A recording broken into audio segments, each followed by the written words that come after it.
Hello students, मैं रवि रंजन आप लोगों का स्वागत करता हूं मैग्नेट ब्रेन्स हिंदी में, जो आपको प्रोवाइड करता है 6ठी से 12वीं कक्षा के सभी विषयों के कंप्लीट वीडियो कोर्स, वो भी फ्री ऑफ कॉस्ट। और ऐसा नहीं कि भाई एक चैप्टर या दो चैप्टर के बाद आपसे कह दिया जाए भाई इसका सब्सक्रिप्शन लो, कोई सा चार्ज पे करो, ऐसा कुछ भी नहीं है। आपको मिलने वाला है बेस्ट क्वालिटी कंटेंट, वो भी फ्री ऑफ कॉस्ट। चलो भाई इसी बात के साथ करते हैं आज के लेक्चर को स्टार्ट। तो आज हम पढ़ने वाले हैं बहुपद के MCQ क्वेश्चन, मतलब मल्टीपल चॉइस क्वेश्चन। इसका हम पार्ट 2 करने वाले हैं। एक पार्ट इसका पहले कर चुके हैं, अब इसके पार्ट 2 पर हम आ चुके हैं। ओके, चलो भाई देखते हैं पार्ट 2 में किस तरह के क्वेश्चन हैं। पहले भी हमने क्वेश्चन डिस्कस किए थे और अब पार्ट 2 भी लेके आए हैं, जिसमें और भी अलग अलग टाइप के क्वेश्चन होंगे। कुछ इजी क्वेश्चन भी बहुत होंगे, कुछ थोड़े से डिफिकल्ट भी हो जाएंगे। देखो, हमें हर लेवल को चेक करना है, हर लेवल के क्वेश्चन को यहाँ पर डील करना है, जिससे कि आपको कोई भी कहते हैं प्रॉब्लम ना आए, किसी तरह की दुविधा ना हो और कोई दिक्कत ना हो, किसी तरह का कोई नंबर कटने के चांसेस भी ना हो। ठीक है, चलो भाई करते हैं इसको स्टार्ट हम।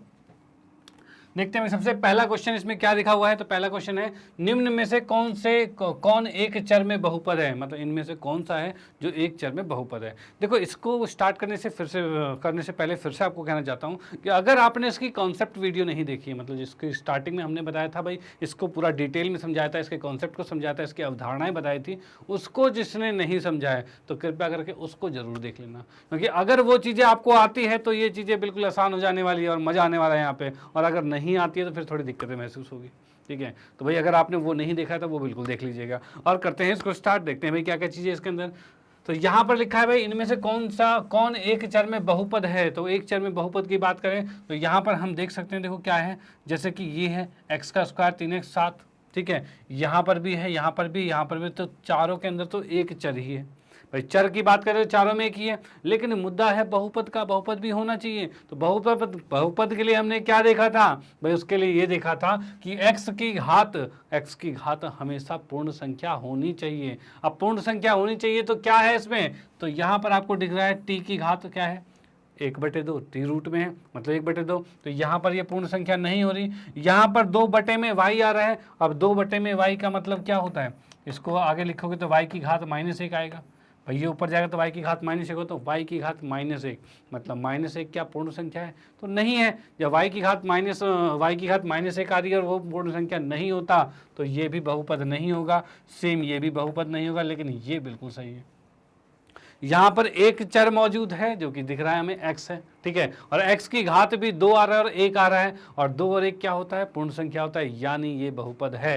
तो इसका पहले वाले का आंसर फर्स्ट पार्ट होता है। चलो भाई चेक करते हैं आंसर क्या हमारा ठीक है, तो भाई बिल्कुल ठीक है। फिर आते हैं नेक्स्ट क्वेश्चन पे। चलो भाई अगले क्वेश्चन की बात करें, निम्न में से कौन सा बहुपद है, इसमें से भी आपको बहुपद चेक करना है। तो इसमें बहुपद चेक करना है तो हम देख पा रहे हैं यहाँ पर x रूट में आ गया है, x रूट में आ गया, जहां रूट में x दिख जाए वहां पर वो चीज़ें बहुपद हो ही नहीं सकती, तो इसको हमने काट दिया भाई, नहीं है बहुपद। जो x यानी कि चर बटे में आ जाए, बटे में आ गया तो उसको भी काट दो, ये भी बहुपद नहीं हो सकता। उसके बाद नेक्स्ट है, इसकी घात क्या है, -2 है। अब घात माइनस में आ जाए तो ये भी बहुपद नहीं है, यानी तीनों में से क्या कोई बहुपद है, तो नहीं है। यानी कि हम कह सकते हैं इनमें से कोई नहीं, ये इसका आंसर करेक्ट हो जाएगा। ओके, चलो भाई चेक करते हैं इसमें, भाई बिल्कुल ठीक है, कोई दिक्कत नहीं। चलो आते हैं नेक्स्ट क्वेश्चन पे फिर। हाँ भाई, अगले क्वेश्चन की बात करें तो इसमें भी बोला है निम्न में से कौन सा बहुपद है। तो यहाँ पर भी हम देख पा रहे हैं x रूट में आ गया तो बहुपद नहीं है। t का वर्ग है, मतलब कि t यहाँ पर चर है, उसका वर्ग यानी 2 आया और ये पूर्ण संख्या है, तो ये भाई सही जा रहा है, ये सही जा रहा है। उसके बाद इसमें क्या है, y रूट में आ गया है, तो यानी ये गलत हो जाएगा। u की घात 1/2 आ गई है, तो ये भी गलत हो जाएगा भाई, ये तो बहुपद नहीं होगा। यानी हम देख पा रहे हैं सेकंड ऑप्शन करेक्ट होता है, और इसको हम चेक करते हैं तो भाई क्या ये सही है, तो भाई बिल्कुल सही है, कोई दिक्कत वाली बात नहीं। ओके, चलो भाई आते हैं फिर नेक्स्ट क्वेश्चन पे। अगले क्वेश्चन में देखें, निम्न में से कौन सा बहुपद है। फिर से इसमें भी देखते हैं बहुपद, पहले कुछ क्वेश्चन हम देख रहे हैं बहुपद के बारे में, जिससे आपको आपके माइंड में फिट हो जाए बहुपद क्या है क्या है क्या है। ओके, तो यहाँ पर हम देख पा रहे हैं बटे में रूट में आ गया है, एक तो रूट में ऊपर से बटे में, दो नाइंसाफी कर दी इसने, तो भाई तू तो बिल्कुल भी नहीं है, ये बहुपद तो बिल्कुल नहीं है। ठीक है, उसके बाद नेक्स्ट में x की घात माइनस में आ गई, इसने भी कर दिया भाई गड़बड़। ठीक है, तो ये भी बहुपद नहीं है। इसकी बात करें तो ये बटे में x आ गया, तो इसने भी गड़बड़ कर दी यहाँ पर, तो ये भी बहुपद नहीं है, लेकिन इसने कुछ नहीं किया, इसकी घात 1 है, x की घात 1 है, यानी इसको हम कह सकते हैं यह पूर्ण संख्या है, और ये पूर्ण संख्या है तो हम कह सकते हैं भाई ये बहुपद होगा, यानी इसका आंसर तीसरा करेक्ट होने वाला है। और इसको चेक कर लेते हैं तो बिल्कुल सही है, कोई दिक्कत नहीं। ठीक है, चलो भाई आते हैं फिर हम नेक्स्ट क्वेश्चन पे। अगले क्वेश्चन की बात करें तो निम्न निम्न बहुपद में कौन द्विपद है। द्विपद क्या होता है, मतलब जिसके दो पद होते हैं, ऐसे बहुपद जिसमें दो पद होते हैं। तो दो पद वाला कौन सा है, तो दो पद वाला की देखो इसमें देखे तो ये सिंगल एक पद है, ठीक है। इसमें एक पद, दो पद और तीन पद, भाई तीन पद हो गए, ठीक है। इसमें देखा जाए तो एक पद, दो पद और तीन पद हो गए, लेकिन ये बोल रहा है द्विपद और हम देख पा रहे हैं एक पद और दो पद, यानी पहला ऑप्शन करेक्ट होना चाहिए, ठीक है, कि ये द्विपद है। ओके, तो हम इसको चेक कर लेते हैं। तो भाई बिल्कुल सही है, कोई प्रॉब्लम वाली बात नहीं है। ओके, तो आते हैं फिर नेक्स्ट क्वेश्चन पे। अगले क्वेश्चन देखें, निम्न में कौन रैखिक बहुपद है। इसमें से रैखिक बहुपद कौन सा है, तो रैखिक का मतलब ऐसा बहुपद जिसकी अधिकतम घात एक हो। तो यहाँ पर इसकी घात कितनी है, दो, मतलब ये गलत हो गया। घात तीन, ये भी गलत हो गया। घात तीन, ये भी गलत हो गया। अब घात एक आ रहा है, तो भाई ये तो सही है। भाई घात एक आ रहा है तब ये हो जाएगा रैखिक बहुपद, यानी हम कह सकते हैं इसका चौथा पार्ट बिल्कुल सही है। ओके, चलो भाई इसको भी नोट चेक कर लेते हैं, तो यही ऑप्शन है। ओके, तो आते हैं हम नेक्स्ट क्वेश्चन पे। देखो इसमें आपको कहना चाहता हूँ कि आप इन क्वेश्चन में क्या करना है, जैसे मैं क्वेश्चन को चेंज करता हूँ आपको करना है वीडियो को पॉज, और वीडियो को पॉज करने के बाद इस क्वेश्चन को करना है अपने तरीके से सॉल्व, और अपनी तरीके से सॉल्व करके खुद से टिक मारना है। और उसके बाद आपको चेक करना है कि जो मैं समझा रहा हूँ कि वो चीज़ें आपके जो आंसर है वो इससे मैच हो रहा है कि नहीं हो रहा। अगर आपके सारे आंसर मैच हो रहे हैं, इसका मतलब आपके कॉन्सेप्ट हो चुके हैं तगड़े और आप क्वेश्चन को बहुत आसानी से कर पा रहे हैं। ओके, तो यहाँ पर यही चीज़ आपको प्रोसीजर करना है कि आपको पॉज करना है वीडियो को और क्वेश्चन के आंसर खुद से जल्दी देने हैं, ठीक है। तो ये करोगे तो फिर भाई आपकी तैयारी भी बेहतरीन होती जाएगी। चलो भाई नेक्स्ट क्वेश्चन पे आ गए, तो इसमें देखते हैं भाई क्या चीज़ है। इसमें लिखा है निम्न में कौन द्विपदी बहुपद है। द्विपद मतलब फिर से दो पद वाली बात होगी। तो दो पद की बात करते हैं तो ये तो एक पद है, ये तीन पद है, और ये अच्छा द्विपद नहीं कहा है, द्विघातीय कहा है।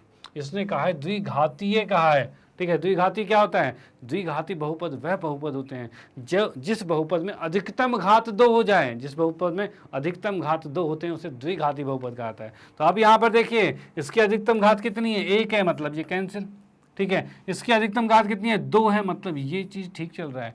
इसमें अधिकतम घात एक है, मतलब ये भी कैंसिल। अधिकतम घात तीन है तो ये भी कैंसिल, यानी हम कह सकते हैं इसका तीसरा ऑप्शन करेक्ट हो जाएगा, ठीक है। इसका तीसरा ऑप्शन करेक्ट हो जाएगा क्योंकि इसने कहा था द्विघाती बहुपद। डन, चलो भाई ठीक है, आप इसको नोट कर सकते हो। और इसमें हम चेक कर लेते हैं इसको, तो बिल्कुल सही ऑप्शन, कोई दिक्कत वाली बात नहीं है। फिर आते हैं नेक्स्ट क्वेश्चन पे। ओके, तो नेक्स्ट क्वेश्चन की बात करें तो यहाँ में दे रखा है निम्न में कौन द्विघातीय बहुपद है। इनमें देखेंगे भाई कौन द्विघातीय बहुपद है। अब द्विघातीय मतलब क्या हो रहा है कि भाई घात दो होनी चाहिए, तो घात दो वाली देख लेते हैं भाई, इसमें घात दो वाले क्वेश्चन कौन सा वाला है। तो यहाँ पे हम देख पा रहे हैं कि भाई इसकी घात तो तीन है तो ये द्विघाती नहीं हो सकता, इसकी घात तीन है ये द्विघाती नहीं हो सकता, इसकी घात एक है ये भी द्विघाती नहीं होगा। लेकिन यहाँ की बात करें, इसमें अधिकतम घात कितनी आ रही है, दो आ रही है, तो ये द्विघाती बहुपद हो रहा है। तो इसका ऑप्शन नंबर सेकंड बिल्कुल करेक्ट जाएगा, ठीक है। चलो आते हैं फिर चेक कर लेते हैं पहले क्या आंसर ठीक है कि गलत है। भाई बिल्कुल ठीक है, कोई दिक्कत वाली बात नहीं। आते हैं नेक्स्ट क्वेश्चन पे। चलो भाई अगले क्वेश्चन की बात करें तो यहाँ पे हम देख सकते हैं निम्न में कौन त्रिघाती है। तीन घाती की बात कर रहे हैं। तीन घाती मतलब भाई अधिकतम घात तीन होनी चाहिए। तो यहाँ हम देख पा रहे हैं भाई अधिकतम घात दो है, भाई गलत हो गया। अधिकतम घात एक है तो ये भी गलत हो गया। अब अधिकतम घात तीन है तो मतलब ये ठीक जाएगा, ठीक है, ये त्रिघाती है। इस समय देखेंगे अधिकतम घात तीन है तो क्या इसको भी ठीक कर दूं, क्या कर दूं ठीक, तो नहीं भाई इसको नहीं कर सकते ठीक। और वो क्यों नहीं होगा, तो हमें पता है एक बटे में एक्स की घात तीन है, इसको ढंग से लिखा जाए तो ऊपर जाएगा माइनस थ्री हो जाएगा। अब देखो घात तो माइनस में आ गई है, घात अगर नेगेटिव में आ गई है तो इसका मतलब क्या होगा कि ये तो बहुपद है ही नहीं, यानी इसका ऑप्शन नंबर तीसरा ही करेक्ट होगा बस। तो तीसरा ऑप्शन को देख लेते हैं क्या ये सही है, तो भाई बिल्कुल सही है, कोई दिक्कत वाली बात नहीं। ओके, तो आते हैं नेक्स्ट क्वेश्चन पे। अगले क्वेश्चन देखें, निम्नांकित में कौन त्रिघाती बहुपद है। भाई इसमें भी देखना है आपको तीन घात वाला बहुपद कौन सा है। तो भाई इसके अधिकतम घात एक है मतलब ये काट दो, इसके अधिकतम घात दो है तो ये भी काट दो, इसके अधिकतम घात एक है यानी ये भी काट दो, और इसके अधिकतम घात तीन है मतलब ये बिल्कुल सही जाता है, यानी इसका चौथा ऑप्शन करेक्ट होगा। चलो भाई चेक करते हैं क्या इसका चौथा ऑप्शन करेक्ट है, तो भाई बिल्कुल करेक्ट है, कोई दिक्कत वाली बात नहीं। ओके, तो आते हैं नेक्स्ट क्वेश्चन पे। अगले क्वेश्चन की बात करें तो इसमें लिखा है बहुपद 5x की घात 3, 4x की घात 2 और प्लस में 7x का घात है, क्या घात है। तो भाई घात की बात करें, जब भी ऐसा क्वेश्चन आए ना कि भाई घात क्या है, तो घात का मतलब होता है इस जो बहुपद है, इस बहुपद में जो अधिकतम घात होती है उसी को घात कहा जाता है। तो अधिकतम घात क्या है, तो अधिकतम घात है 3। ठीक है भाई, अधिकतम घात 3 है, तो अधिकतम घात 3 है तो इसकी घात क्या होगी, तो 3 हो जाएगी, और ये 3 ऑप्शन बिल्कुल करेक्ट हो जाएगा इसका। इसको भी चेक कर लेते हैं। तो भाई ये क्या है, भाई बिल्कुल सही, कोई दिक्कत वाली बात नहीं है। आते हैं नेक्स्ट क्वेश्चन पे। अगले क्वेश्चन की बात करें तो इसने कहा है 4 माइनस वाई की घात 2 है, तो इसकी घात क्या होगी। तो हम यहाँ पर देख सकते हैं कि अधिकतम घात 2 दिख रही है, यानी इसकी घात क्या होगी, तो घात 2 होगी। तो हम देख सकते हैं भाई घात 2, यानी दूसरा ऑप्शन करेक्ट हो जाएगा, और यही इसका आंसर है। चलो भाई चेक करते हैं क्या ये सही है। तो भाई बिल्कुल सही है, कोई दिक्कत वाली बात नहीं। आते हैं नेक्स्ट क्वेश्चन पे। अगले क्वेश्चन में देखें तो लिखा हुआ है यहाँ पे कि भाई 5t माइनस रूट 7 है, अब इसकी घात बतानी है।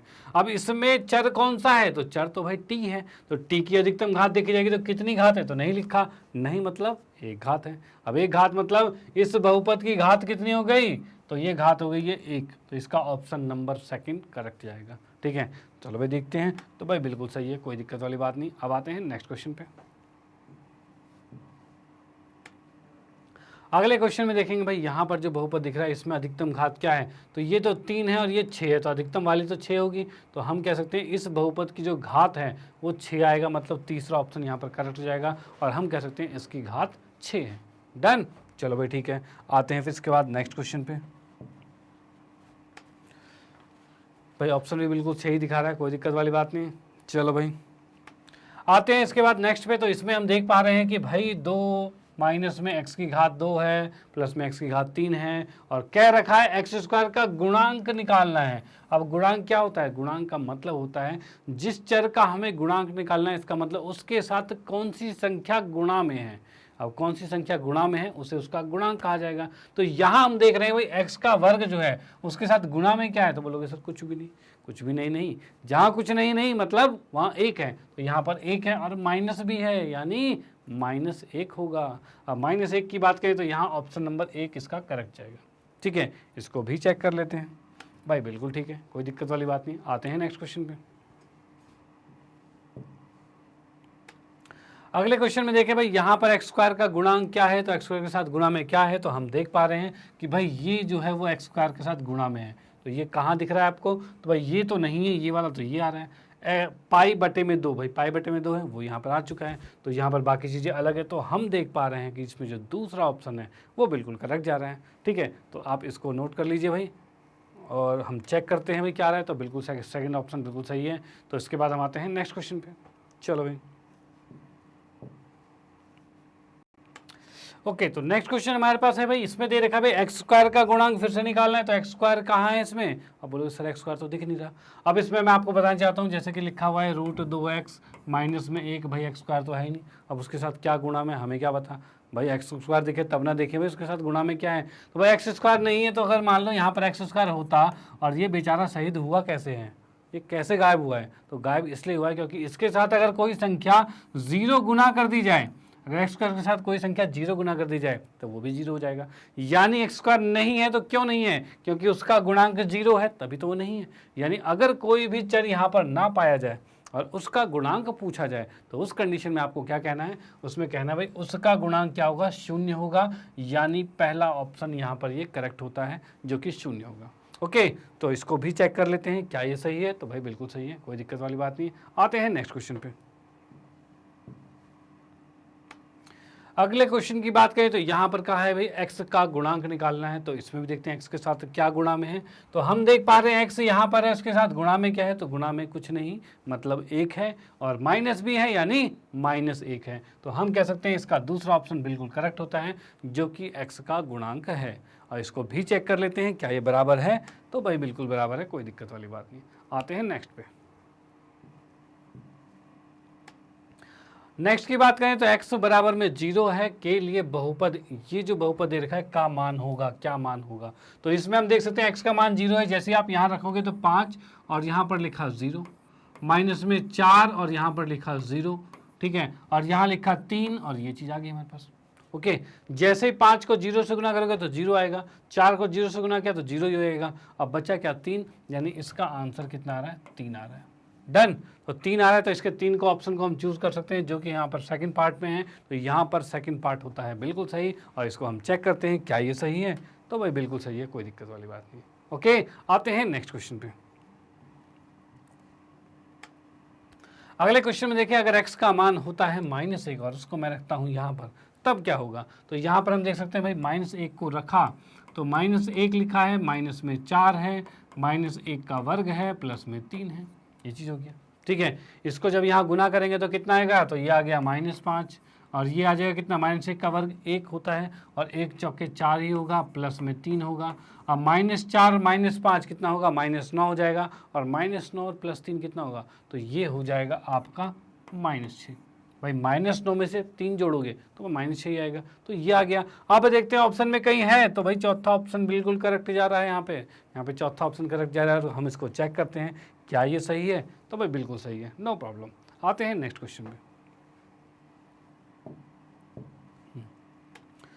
अगले में देखते हैं भाई x का मान 2 है और इसको रखा जाएगा, x का मान 2 है। अब x का मान जब मैं यहाँ 2 रखता हूँ तो क्या आएगा, 5 गुने में 2 आएगा, माइनस में 4 गुने में 2 का वर्ग आएगा और प्लस में 3 आएगा। भाई ये चीज़ आ गया।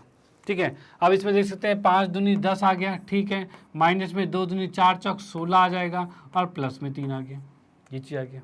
ओके, 10 में से 16 गया, कितना बचेगा, तो -6। अब -6 + 3 कितना आएगा, तो भाई -3 आएगा, तो हम कह सकते हैं ये -3 आ गया ऑप्शन। ओके, तो ये -3 कहाँ पर आ रहा है, तो यहाँ पर ये सेकंड ऑप्शन करेक्ट होता है, सेकंड ऑप्शन आपका -3 आ गया है। तो भाई इसको आप देख सकते हैं कि इसको हम चेक भी कर सकते हैं, तो भाई बिल्कुल सही है, नो प्रॉब्लम। ओके, आते हैं नेक्स्ट क्वेश्चन पे। अगले क्वेश्चन की बात करें तो यहाँ पर x का मान 0 है। अब x के मान 0 को जब रखेंगे तब क्या होगा, तो हम यहाँ देख सकते हैं px बराबर में आ रहा है भाई 0 की घात 2 है, यानी वो 0 ही होगा, यानी हम कह सकते हैं इसका आंसर क्या हो जाएगा, तो ये 0 आ गया है। ओके, इसका आंसर 0 आ चुका है। आते हैं फिर नेक्स्ट क्वेश्चन पे, देखते हैं पहले इसका आंसर ठीक है कि नहीं, तो भाई बिल्कुल ठीक है, नो प्रॉब्लम। और नेक्स्ट क्वेश्चन पे आते हैं। अगले क्वेश्चन में देखें, y का मान 1 है, तो y का मान जब मैं 1 रखता हूँ तब क्या आएगा, तो इसको देख सकते हैं भाई 1 का वर्ग माइनस में 1 प्लस में 1 आ रहा है। ठीक है, अब 1 में से 1 गया, क्या 1 से 1 कट जाएगा, आंसर कितना आ रहा है, सिर्फ 1 आ रहा है, सिर्फ 1 आ रहा है, यानी इसमें ऑप्शन नंबर दूसरा जो है वो हमें बिल्कुल सही मिल रहा है। ओके, तो आप इसको नोट कर सकते हैं और इसको चेक करते हैं, तो भाई ये बिल्कुल ठीक है। और फिर हम आते हैं नेक्स्ट क्वेश्चन पे। अगले क्वेश्चन में देखेंगे x का मान 1 है और इसको रखेंगे तो क्या होगा, तो भाई x का मान मैंने 1 रखा, ये कितना हो जाएगा, 5 1 की घात 3 हो जाएगा, -2 1 की घात 2 हो जाएगा, प्लस में 3 1 हो जाएगा और माइनस में 2 हो जाएगा, ये चीज़ आ चुकी है। ठीक है, 1 की घात 3 मतलब 1 ही होगा, यानी कहा जाए 5 एकम 5 आ रहा है, यहाँ पर 2 एकम 2 आ रहा है और 3 एकम 3 आ रहा है और -2 आ रहा है, ये चीज़ हो रहा है। अब कह सकते हैं 5 और 3 जोड़ोगे कितना आएगा, तो भाई 8 आएगा, तो भाई लिख दिया हमने 8, और -2 और -2 -4 आएगा और ये मिलके हो गया है 4, यानी इसका आंसर 4 आ रहा है। और 4 देखते हैं कहाँ क्या ऑप्शन है, तो भाई बिल्कुल तीसरा ऑप्शन 4 आ रहा है और यही इसका करेक्ट ऑप्शन है, तो इसको आप नोट कर सकते हो। और उसके बाद हम इसको चेक भी कर लेते हैं, तो चेक करेंगे भाई बिल्कुल करेक्ट, कोई प्रॉब्लम वाली बात नहीं। आते हैं नेक्स्ट क्वेश्चन पे। अगले क्वेश्चन में देखें तो भाई x बराबर में 1 है, इसको हम चेक रख के चेक कर लेते हैं, तो क्या आ रहा है, यहाँ पर हमने 1 रखा तो ये आएगा 5 1 का वर्ग माइनस में 3 के साथ 1 है, प्लस में 7 है। अब यहाँ हम देख सकते हैं 5 एकम 5 है, -3 है, प्लस में 7 है, ये चीज़ हो गया। 5 में से 3 गया, 2 बचा और 2 और 7 कितना होता है, तो भाई 9 होता है। क्या 9 ऑप्शन में है कहीं, तो भाई यहाँ पर ऑप्शन नंबर 4 हमें दिख रहा है जो कि 9 है। ओके, तो इसको भी आप नोट कर सकते हैं और इसको हम चेक कर लेते हैं क्या ये सही है, तो भाई बिल्कुल सही है, नो प्रॉब्लम। आते हैं नेक्स्ट क्वेश्चन पे। हाँ जी, तो अगले क्वेश्चन की बात करें तो यहाँ पर px बराबर में x प्लस में 5 है, यानी ये चीज़ हमें दे रखा है x प्लस में 5, और कुछ नया आया है तो क्या है कि शून्यक ज्ञात करने हैं, इसका शून्य क्या होगा। अब शून्य की बात करें तो शून्य क्या होता है, तो x का वह मान, यानी चर जो भी है उस चर का वह मान जिस पर पूरा बहुपद शून्य हो जाए उसे उसका शून्य कहा जाता है। तो भाई इसमें क्या मान, कैसे मान निकालें x का कि भाई इसका शून्य निकल जाए, तो हम क्या करेंगे, इसके जो बहुपद दिया हुआ है इसके सामने लिखेंगे 0 और यहाँ से x का मान निकालेंगे जो कि -5 हो गया। अब यहाँ से जो भी x का मान निकलेगा वही इस बहुपद का शून्यक होगा। चेक कर ले, तो भाई -5 को जब यहाँ रखोगे तो -5 + 5 0 हो रहा है, यानी कि ये x का मान बिल्कुल सही है, जो कि यहाँ पर रखें तो पूरा बहुपद 0 हो जाएगा। और इसको हम चेक करते हैं भाई क्या ऑप्शन ठीक आ रहा है हमारा दूसरा, क्योंकि दूसरे में ही -5 है, तो इसको भी चेक करते हैं। तो भाई ये ऑप्शन भी बिल्कुल करेक्ट आता है, नो प्रॉब्लम, तो ये भी यहाँ पर करेक्ट आता है, तो आप नोट कर लीजिए।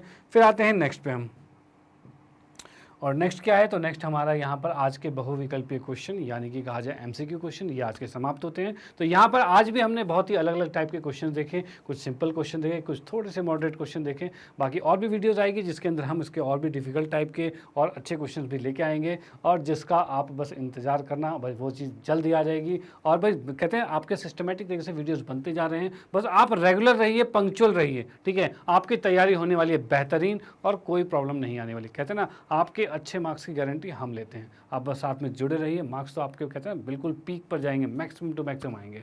ओके, चलो भाई ठीक है। बाकी आप लोगों को मैं बताना चाहता हूँ मैग्नेट ब्रेन के बारे में। तो मैग्नेट ब्रेन एक ऐसा प्लेटफॉर्म है जो आपको प्रोवाइड करता है केजी से लेकर 12th क्लास तक के सभी विषयों के कंप्लीट वीडियो कोर्स, वो भी फ्री ऑफ कॉस्ट। और आपकी सुविधा के लिए मैग्नेट ब्रेन ने लॉन्च किया है मैग्नेट ब्रेन की वेबसाइट, जो कि है www.magnetbrains.com। और साथ ही साथ ये चीज़ आपके मोबाइल एप्लीकेशन में भी लॉन्च है, यानी आप इसको गूगल प्ले स्टोर है उससे भी डाउनलोड कर सकते हैं और इसका फ़ायदा मोबाइल में भी उठा सकते हैं। अब इसमें क्या खास बात है, तो खास बात यह है कि यहाँ पर सारे वीडियो लेक्चर्स आपको मिलने वाले हैं, हर क्लास के वीडियो लेक्चर मिलने वाले हैं, बिल्कुल सिस्टमेटिक तरीके से अरेंज फॉर्म में पूरा कोर्स के पैटर्न में आपको मिलने वाला है। ओके, तो यहाँ पर जैसे कि आप लोग देख पा रहे हो भाई, इंग्लिश मीडियम अलग है, हिंदी मीडियम अलग है, स्पोकन इंग्लिश अलग है, एनटीएससी, ओलंपियाड, इस तरह से सेक्शन अलग है। आप जिस भी सेक्शन में लाइक करते हैं आप उस सेक्शन को क्लिक कीजिए, और क्लिक करने के बाद जैसे कि आप लोग हिंदी मीडियम में तो आप हिंदी मीडियम पे क्लिक करोगे, 9वीं कक्षा में हो तो 9वीं कक्षा को क्लिक किया, और क्लिक करने के बाद आप देखोगे भाई यहाँ पर आपके पास सामने 9वीं कक्षा के सभी टीचर्स आपके सामने विजुअल हो जाएंगे। ठीक है, इनमें किसी भी सब्जेक्ट में आपको कोई भी दिक्कत होती है, मान लो आपको गणित में दिक्कत होती है, तो मेरे सामने यहाँ वॉच नाउ पे क्लिक करोगे, क्लिक करते ही आपके सामने कुछ ऐसा इंटरफेस दिखेगा, और यहाँ आप देख सकते हो भाई हमने क्या क्या कोर्सेज कंप्लीट करवा रखे हैं। तो भाई पाठ्यक्रमों का परिचय, संख्या पत्ती और भी कुछ चैप्टर्स हमने कंप्लीट करवा रखे हैं। ठीक है, इनमें अगर आपको कोई भी प्रॉब्लम होती है तो इसके अंदर बहुत सी चीज़ें अवेलेबल है, जैसे एनसीईआरटी सॉल्यूशन हो गया, और साथ में वन शॉट वीडियोज़ हो गए, एमसीक्यू क्वेश्चन, रिविजन के क्वेश्चन, बहुत सारी चीज़ें अवेलेबल हैं। यानी ये चीज़ें आपके पूरे कहते हैं पूरे कंप्लीट कोर्स को करने के लिए, या रिवाइज करने के लिए, या फिर कहते हैं एग्जाम के लिए बिल्कुल प्रिपेयर करने के लिए, या फिर लास्टली एग्जाम टाइम के लिए वन शॉट वीडियोस भी अवेलेबल है। यानी हर चीज़ें यहाँ पर हैं और कोई डिस्ट्रैक्शन नहीं। जैसे कि कहा जाता है यूट्यूब पर भाई बहुत डिस्ट्रैक्शन हो जाता है, एक वीडियो चलाओ दुनिया भर की दूसरी वीडियो सजेशन में आती है तो दिक्कत हो जाती है भाई, बंदों का मूड कहीं और चला जाता है, तो भाई उस चीज़ों में दिक्कत होती है। लेकिन यहाँ पर क्या है, यहाँ पर बिल्कुल हर चीज़ें बिल्कुल पूरे सिस्टमेटिक तरह से अरेंज फॉर्म में है। आप जैसे इसमें क्लिक करोगे, आप अपने कॉन्सेप्ट वीडियो उस पर क्लिक किया, क्लिक करते इस तरह से वीडियो प्ले हो जाएगी और कोई दिक्कत नहीं होने वाली, आपका बिल्कुल माइंड आपके पढ़ाई में ही लगा रहेगा। ओके, चलो भाई ठीक है। और बाकी आप लोगों को पता ही है मैग्नेट ब्रेन ने हिंदी मीडियम में भी कोर्सेज को लॉन्च कर दिया है, जो कि 6ठी से 12वीं कक्षा के सभी विषयों के कंप्लीट वीडियो कोर्स आपके लिए अवेलेबल हैं, जिसका आप फायदा उठा रहे हैं। और इन चीज़ों को आप अपने फ्रेंड सर्कल में, रिलेटिव में और आपके जान पहचान जो भी हैं उनको ये चीज़ें सजेस्ट कर सकते हो, जिससे कि उनको भी इसका फ़ायदा हो। भाई आपको तो फ़ायदा हो ही रहा है, उनको फ़ायदा हो तो बहुत अच्छी बात होगी। ओके, चलो भाई इसी के साथ आपको कहना चाहता हूँ, वीडियो अगर आपको अच्छी लगती है तो इसको लाइक कीजिए, न्यू है तो सब्सक्राइब कीजिए और शेयर तो आप करते ही रहिए। Okay bye, thank you.